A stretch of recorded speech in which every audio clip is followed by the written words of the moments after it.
5, 4, 3, 2, 1. Começa agora a aula mais divertida do mundo. Oculto em minha alma, há tempos trancado, um grande sentimento por ti foi libertado com esse... E quem pediu a música de hoje foi a Adriele Romeu Sampaio. Ela é moradora de Campo Grande e pediu essa música aí para homenagear a mãe dela. Tá aí a música que você pediu. Não existe nada que nos cause medo. E você também pode pedir a sua música aqui, ó, pelo e-mail claudioneto1967@gmail.com. Você também pode pedir aqui, ó, se inscrevendo no canal do YouTube. Legal, pessoal? Minha querida e linda turma de 9º ano, nesse dia 2 de junho, eu venho com Geografia. Vocês se lembram? Nós passamos pelo leste europeu, pela ex-União Soviética, falamos sobre Gorbachev e muito mais na aula passada. Agora chegou a hora da correção. Então, caneta e papel na mão, vamos para as anotações. Anotem assim, do jeito que eu coloquei aqui, ó, as discursivas de 1 a 12, nós vamos dar as respostas aqui, da 21 até a 23 e depois da 25 a 28, tá legal? As correções das questões de múltipla escolha é o seguinte, anotem aí. Número 13D, 14D, 15B, 16D, 17A, 18D, 19D, 20E e 24, letra E. Então, papel e caneta na mão. Antes, não bota escrever, meu filho. Dá trabalho para fazer. A questão número 1, eu vou passar aqui para vocês só as respostas, tá? A número 1, a resposta então é: países que fazem parte do bloco soviético, índices de desenvolvimento menores, países que sofreram fragmentação após o fim do bloco soviético, maiores dificuldades na economia. A 2 diz assim, ó: Balcãs, Sérvia, Montenegro, Croácia, Eslovênia, Macedônia, Bósnia e Herzegovina, Bulgária e Albânia. Bálticos, Estônia, Lituânia e Letônia. 3. Temperado continental, com temperaturas frias, invernos secos e frios, e verões parcialmente úmidos e parcialmente quentes. A número 4, a resposta é: alto índice de inflação, desemprego, estagnação produtiva e etc. A 5, receberam características negativas, tais como inflação, desvalorização da moeda, falência de empresas, grupos de máfia articulados, desemprego e etc. Como são países com certa instabilidade política, também não receberam os investimentos que eram esperados após as suas aberturas econômicas. A 6, estabilizou as empresas de petróleo e gás, diminuiu o poder das elites através das estatizações, realizou alianças com países ocidentais e investiu no crescimento de indústrias que alimentavam o mercado consumidor interno. A 7, a Rússia possui uma grande quantidade de petróleo e gás natural, o que utiliza como forma de barganha em questões geopolíticas com a União Europeia e com a própria CEI. A 8ª diz assim: a Rússia procura aumentar sua influência geopolítica nos países asiáticos e do leste europeu, bem como se projetar geopoliticamente no mundo inteiro. Realiza tal projeção com venda de armas, intervenções bélicas em guerras civis, entre outros. Desejam, em última análise, se manterem fortes, como o antigo projeto soviético. A 9, a resposta é o seguinte: durante o século XVII, intensificaram-se os contatos com os russos, que acabaram dominando a região. Na era soviética, 1917 a 1991, a região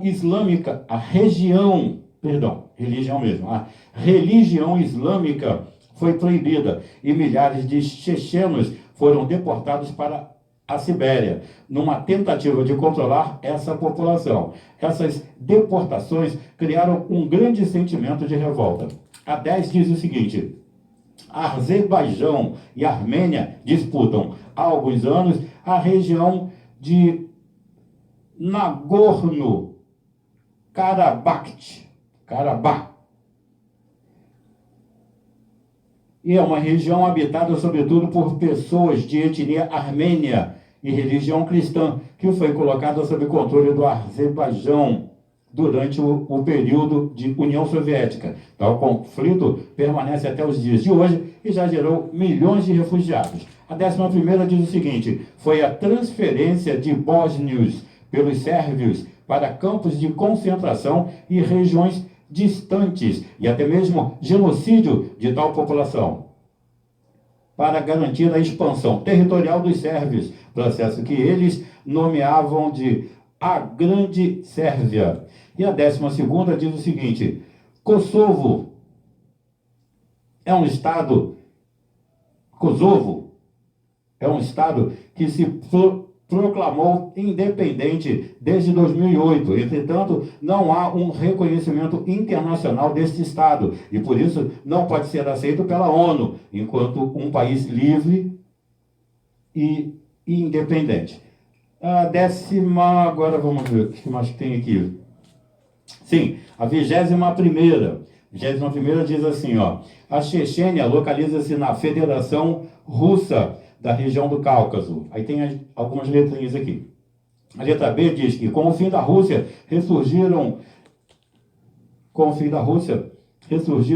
inúmeros conflitos separatistas, como tentativas de retomada de antigos nacionalismos proibidos ou suprimidos pela então União Soviética, e principalmente no regime stalinista de 1922 a 1953. A Chechênia se autodenomina uma república separatista, não reconhecida pelo governo de Moscou.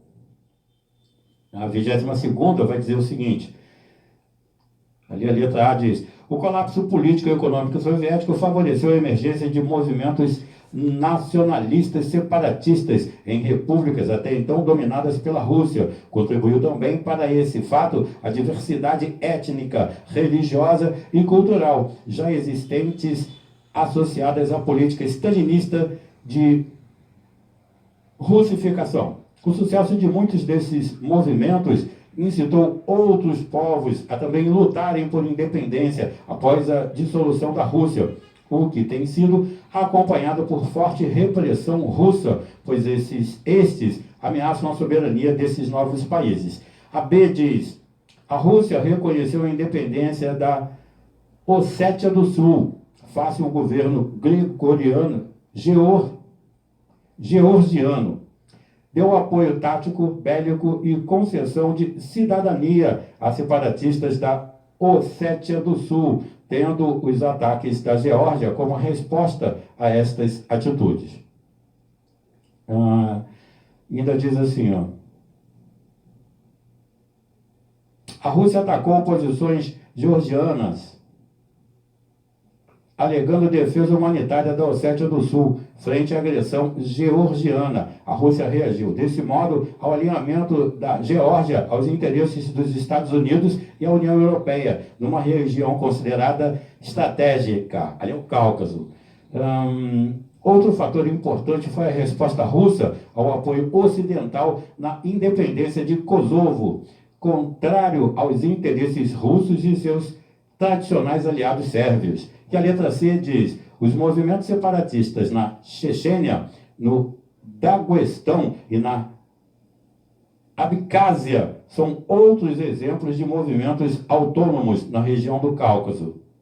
A 23ª, a letra A diz: o Cáucaso, situado no sudoeste da Rússia, na fronteira da Europa com o Oriente Médio, ali Ásia, né? Localizado entre os mares Negro e Cáspio, é caracterizado por conflitos relacionados à fragmentação política, numerosos grupos étnicos e religiosos, gerando disputas territoriais além de possuir uma grande bacia petrolífera no Mar Cáspio, cujos oleodutos atravessam a região caucasiana. A B diz: a Rússia procura evitar a independência de repúblicas separatistas, como a Chechênia, para impedir o desmoronamento político do país, ou seja, a sua fragmentação, como ocorreu nos Balcãs. Os oleodutos que transportavam petróleo do Mar Cáspio para a Europa cortam a Chechênia, tornando-a vital para a Rússia, pois os oleodutos cortam esta república separatista. A 25ª, a letra A diz: o princípio de autodeterminação dos povos é o direito às nações.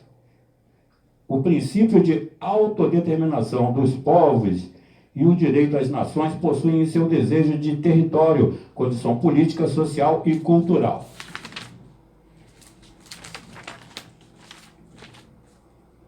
A letra B diz: países que se separaram da Iugoslávia, por exemplo, deveriam ter o seu direito garantido, ao invés de sofrerem guerras como estes sofreram ao longo da década de 1990. O desafiando aí tem os números 26, 27 e 28. Então vamos ao 26.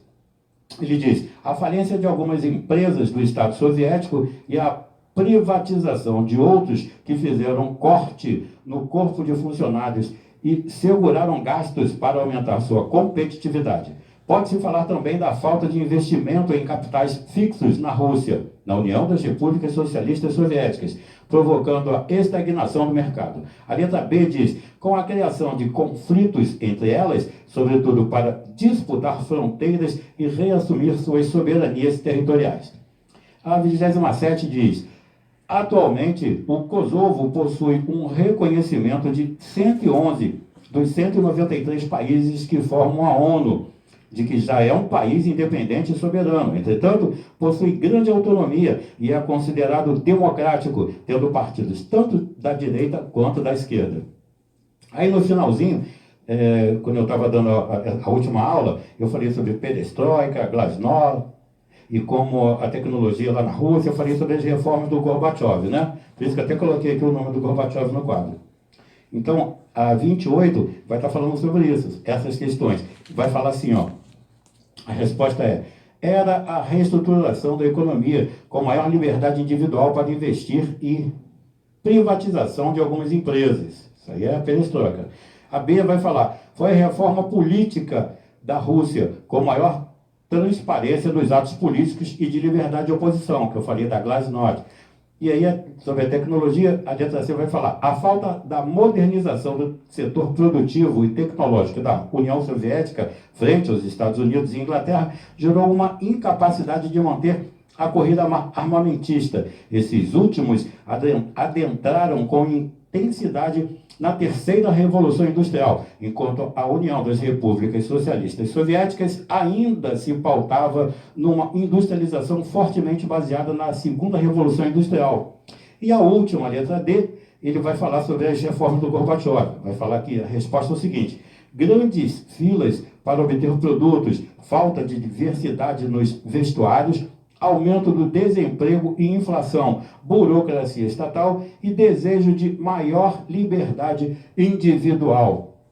Na próxima aula, nós continuaremos com super conteúdo e não se esqueça que nós estamos em quarentena, não estamos em férias. Muito amor, muito carinho, muita paciência com todos que estão ao seu redor e fiquem bem.